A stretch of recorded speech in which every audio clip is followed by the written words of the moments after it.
Alright, all you hip cats and kittens. So, I'm back in my truck. I do not have, well, I have a load, but I'm not able to pick it up till tomorrow. So, I got my truck back, and actually, I need to get moving.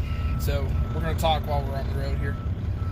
Anyway, I'm going to try to go get tires, steer tires, because my steer tires are like shot, basically. And actually, I'm not going to lie, I'm going to try to go get some used tires, because used tires are like, there's a place here in the Dallas area that has them, and they're like $150 a piece or something like that. So I need to, and Mountain Balance and everything, that's going to be like right around, hopefully like $350 or something like that. So I'll be able to pay for it myself. And I'm going to run on those for a couple of weeks while I build up some money, and then as soon as I get some money in the bank again, then I'll pull in somewhere and like get some really good like new tires on the front of the truck or whatever. So that's the plan. Not that, you know, your plan always goes so well, but I'm gonna tell you, right now money's tight. That ain't no lie. So, and it's tight across the board. The industry's down right now for whatever reason. So apparently this was a terrible time for me to get started doing this. I've made some really good decisions by getting rid of my, you know, apartment and trying to save money in you know, all these different ways or whatever, and hopefully that's going to end up paying off and what's going to save me. But gosh, things are just not good. I spent $2,000 on fixing the truck. So what did they do, Big Mike? Well, I'll tell you guys. They did 3 things mainly. Well, like 4 things mainly. So the reason I went in was because I had this fuel tank leak. Okay, and I hit something on the way up from Houston, and it bent the strap on the fuel tank on the right side, on the passenger side of the tank, right?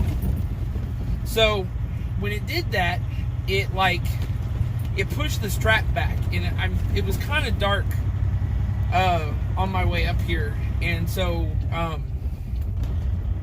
and I did what I could to kind of avoid it, but I couldn't really tell what it was. A piece of wood, or God only knows. Could have been like one of those like super single gators or something like that, which is, you know, quite possible. And that stuff will mess you up. So Pepper, stop. Okay, it's just a couple other dogs. I know you want to get out and play, but you know you are terrible. She's terrible with people and other dogs. But anyway, so it pushed the thing back, and I think I explained this. I may have explained this in another video, but I'll explain it again just in case. So there's at least 2 straps that hold your tank on, okay? And that tank, it sits in these straps. Now when you load it up with fuel, that's a lot of weight. And these tanks can kind of slide back and forth a little bit. So they're supposed to have some sort of piece that keeps them from sliding back and forth in the thing. Usually it's just rubber, okay? It's a piece of rubber, and it like sits inside the strap, like in here in the strap, and as the strap tightens down on the tank, the pieces of rubber that are on the strap grab the tank, and the tank won't go anywhere. So Kenworth, on the other hand, has like a little bit of a different system. And so what they have is they have the 2 straps that go around the tank, and then there's a bar that runs between the 2 straps, like that connects them with bolts. And then in the middle of that bar, there's this threaded piece that threads up in there, like threads into the tank for whatever reason. So I don't know if it's like a way to drain the tank, if you got to drain the tank, or what it is. And so the guy said that what they did, and I didn't think about it, what they did was they pressurized the tank, and then there are some like valves on there. You can get up underneath there, and you can like turn the valve, and you'll run on one tank only. And had I known that, I would have turned off the valve and just run on one tank, you know, for a while, and kind of saved up money and tried to get it taken care of. But that's not. I'd end up stopping every 500 miles to put fuel in the tank, and that's 2 times a day, and that's not really that conducive. So anyway,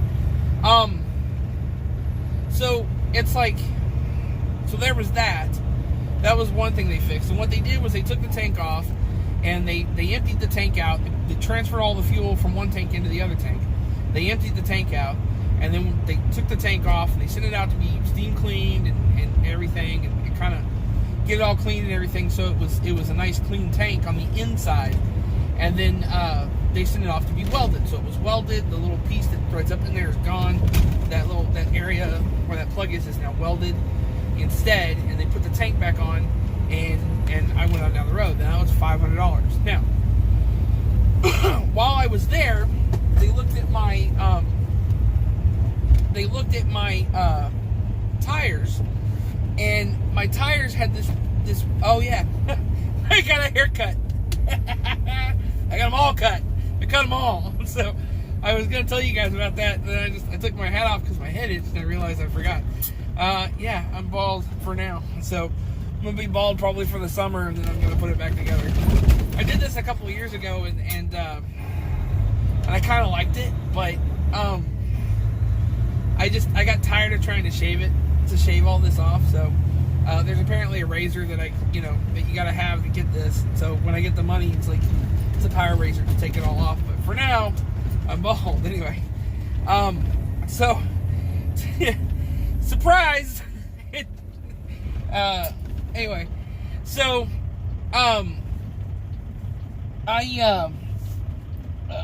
make sure I don't cut anybody off here. Somebody's gonna have to slow down probably. Come on, go into gear, damn it. I'm gonna go up here and get some damn fuel. Anyway, go get some tires, fuel, get some tires. Anyway, all right, where was I in my story here? Oh, so they while we were sitting there, they looked at the tires. And they were like, dude, you need kingpins. I was like, really, kingpins? And they're like, yeah.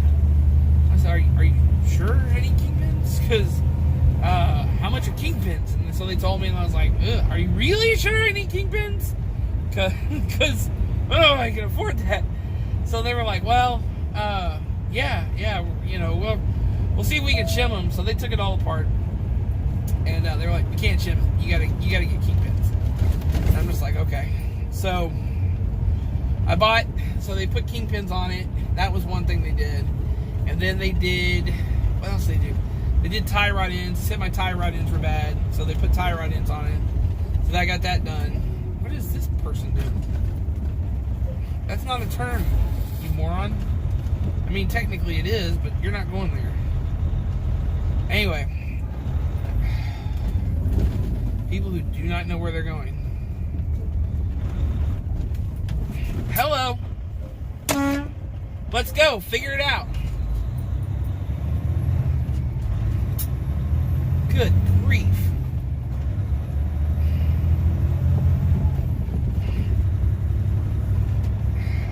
No, they have no clue where they're going. They don't know if they're going on the highway or not. Morons. People that drive are just stupid. Anyway, what was I saying? Okay, so they did tie rod ends, they did kingpins, they did tie rod ends, and while they were at it, because I asked him how much to fix this coolant leak at the water pump. I already have the gasket for it. He's like, that's probably like $75. So I was gonna do it myself, and I was just like, I called him up one day and I said, listen, it's $75. He already charged me like $2,000 almost for everything. It was $2,000 exactly. I said, you already charged me $2,000. So just go ahead. Just go ahead and do it. Just go ahead and do it. Because, I mean, what's an extra $100, you know? It's like, you might as well just have you do it. So they did it. So now I'm not leaking fuel. I'm not leaking coolant. And I have new kingpins and new tie rod ends. So, and that's where we're at. Anyway, other than that, the truck is running pretty good. The camera just came loose. Hold on. Other than that, the truck's running pretty good. And we're gonna go up here. We're gonna put some fuel in. I don't have to go till tomorrow to pick up the load. So the idea for today is put fuel in the truck. Go get some good steer tires on the front of the truck. So that way I'm not hurting my kingpins with the tires that I got. And then after that, I'm gonna go run the trolley for a little while tonight. So it's been kind of tit for tat with them, because I've been helping them out because they've been a little short-handed because people are out for family reasons or on vacation or something like that, and so they're paying me to do that. So I'm picking up a little something on the side while I'm sitting here this week, which was kind of good. And that's the thing, always have something. You gotta always have a backup, you know, something you can do kind of on the side while you're waiting for your truck to be fixed. One day it'll be like a rock bucket for me, you know, an in dump and like a truck with a wet kit on it or something like that. And then while I'm here, I'll just take that out, go make some money, you know, come back or whatever. So, but for now, that's kind of what it is. So I'll do the trolley tonight, and then tonight when I get off from the trolley, I'm gonna take the truck. I'm gonna go to the yard over in Fort Worth, and I will back up underneath the trailer for pickup, take it in the morning, and go get loaded. And from there, we're going to Portland, Oregon. So it has been a long time since I was in Portland, Oregon. So that's where we're headed to. Anyway, that's pretty much it. I did say I was going to do a video on the whole Colorado thing. I've decided that it needs to be kind of like a learning experience instead of just complaining about what that guy did, which I'm sure there's a ton of people out there that are doing, you know, that are complaining about it. And I think I've seen some stuff that kind of indicates that people are kind of half and half on it, but I think what I need to use it, if I'm going to use that situation, and I really shouldn't use that situation, maybe, I don't know, but if I'm gonna talk about it, I ought to use it as a teaching moment. And so I'm gonna try to find a grade to go down this next week while I'm on my way to Portland, Oregon. And as I'm going down that grade, I'm gonna I got like 5 days to get there. It delivers on Thursday, so I got 4 days to get to Portland, Oregon. I only really need 3 to get from Dallas to Portland, so that's not bad. And so I'm gonna try to find a grade while we're going, and I will try to do like a how to go down a grade video so that you guys know how, because really it kind of came back as the guy may or may not have known how to go down a grade, and so that's a shame. So the guy should have known how. But anyway, that's pretty much it. We're gonna stop up in here in the QT, get some go-go juice, and I'm gonna go on down the road. So, and I will see you guys next week.